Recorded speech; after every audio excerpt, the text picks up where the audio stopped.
8:30 p.m. on SBS and on demand. As we've covered this afternoon, the federal government has unveiled its future fuels and vehicles strategy, marking a significant change in direction on electric vehicles. Now, the plan includes partnering with the private sector to install 50,000 home charging stations. Tim Wilson is the Assistant Minister for Energy and Emissions Reduction, and he's my guest. Welcome. Tim, hopefully we can get some audio. There you are. The Electric Vehicles Council has called the policy a fizzer, saying it does nothing to make electric vehicles more affordable. Now, EVs currently make up, I think it's less than 2% of the light vehicle market. How is technology alone going to facilitate a growth so that more people actually can afford these cars? Well, Patricia, if you tried to buy a Tesla about 5 years ago, they would have cost about $300,000. Today, they're moving towards about $60,000. So what we're seeing is a huge number of cars going into the market, electric vehicles, fuel cell cars, hybrids going into the marketplace that are affordable. And if you actually want to see an uptake in cars and cars that are relying on battery technology and the like, you need them to be affordable to Australian households. They can't just be the exclusive domain of the well-off. And that's what the focus of this policy is about, is working with the technology and critically to build the infrastructure gaps that exist. So people have, for instance, reservations about electric vehicles, for instance, range anxiety, that they don't go far enough, to invest in the infrastructure. So you can drive from Melbourne to Sydney to Brisbane, when they open their borders, to Perth, to be able to use exactly these types of cars to meet your needs. Yeah, but it doesn't make the cars cheaper.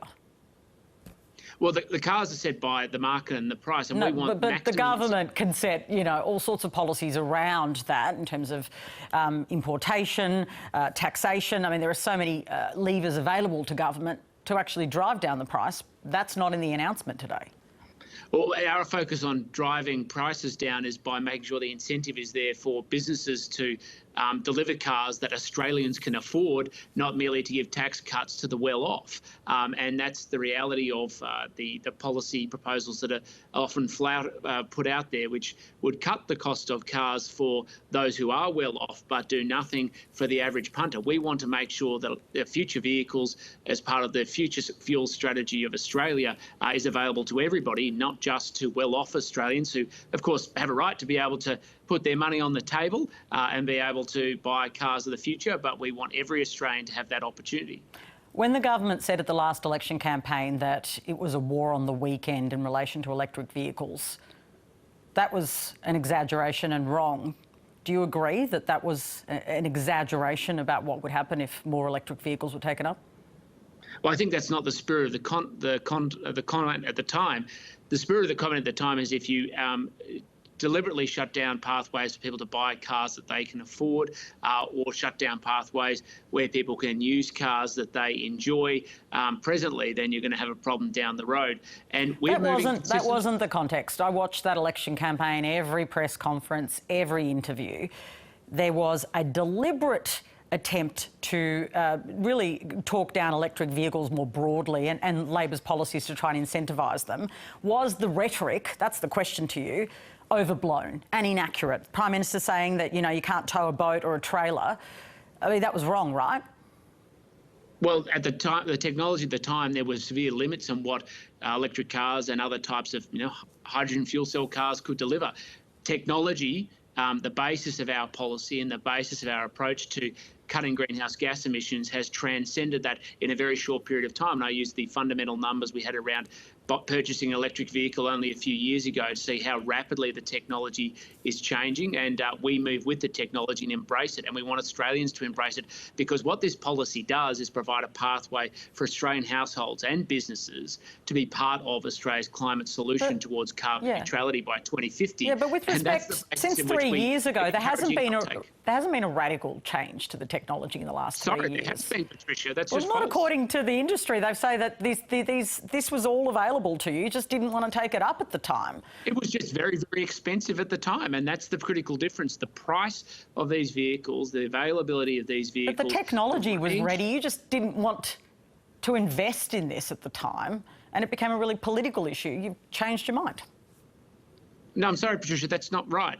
The volume of vehicles available in the marketplace, the range of them, the cost basis and the technology has markedly improved. You just need to go and talk to electrical vehicle manufacturers and they'll tell you how many more products they've brought into the marketplace. Were there electric vehicles a few years ago? Resolutely, yes. They were very expensive and the exclusive domain of the rich. And what we were saying is we weren't both going to end the pathways for average Australians to be able to buy affordable cars so they can do things like drop their kids off at school.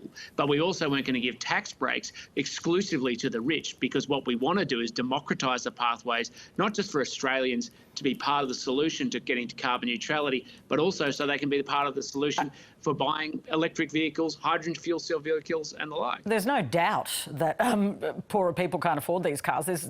That's undoubtable. It's about how you're going to try and make it accessible so more people can drive them, right? That's actually the point.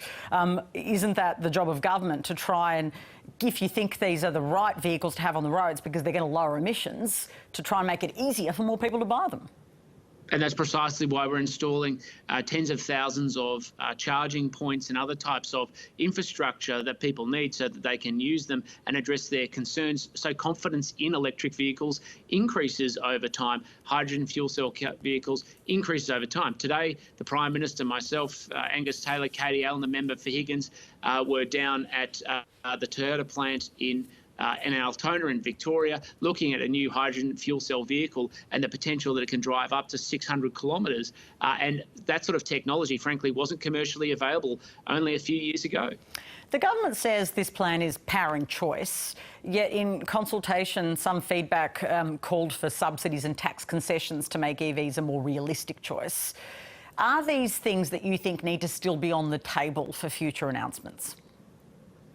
Well, of course, the government will always look at tax arrangements on different policy areas, but nothing's being ruled in or out. Today, we released the Future Fuels Strategy, which is focused on what is it we need to do to build the confidence of Australians and empower them to be part of the solution to reduce Australia's transport emissions.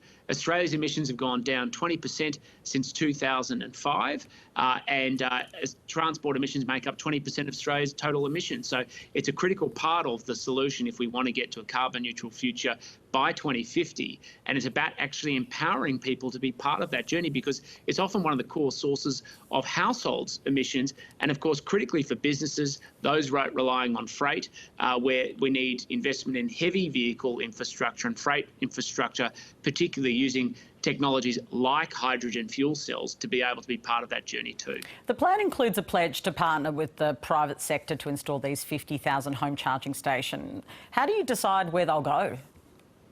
Well, that will go through a proper process to make sure that the allocation is done to ensure that it is empowering consumers. And so those details are being worked through. But what we want to do is make sure that there is that infrastructure, because there are huge consequences to seeing particularly electric vehicles go into the grid, whether it's the demand that's going to be required on households and making sure there's enough energy and making sure it isn't going to send communities into having a lack of energy and electricity, particularly critical stages of the day. And technology is not just a part of what drives these vehicles, but also how we make sure that they're fueled too. As I said, the industry is saying that this is a fizzer of an announcement. You say the other proposals that I put to you are not off the table, you're not ruling them in or out. Is this it on electric vehicles, or is your message that there will be more? Well, policy always evolves based on changing circumstances. But, as you keep asking me what our policy was only a few years ago, would have led to the government subsidising vehicles for the mega rich. And we said we wouldn't do that. Now we're talking about what we can do to enable and empower average Australians to be part of the solution. So policy will always continue to evolve. But, there will be policies that industry associations always want more taxpayers' money being written off to multinational corporations that they represent to advance their interests. We're focused on Australians, what we can do to empower their choices and to be part of the future of Australia's climate solution. Tim Wilson, we're out of time. Thanks for coming on. Thanks, Patricia. Tim Wilson is the Assistant Minister for Energy and Reducing Emissions.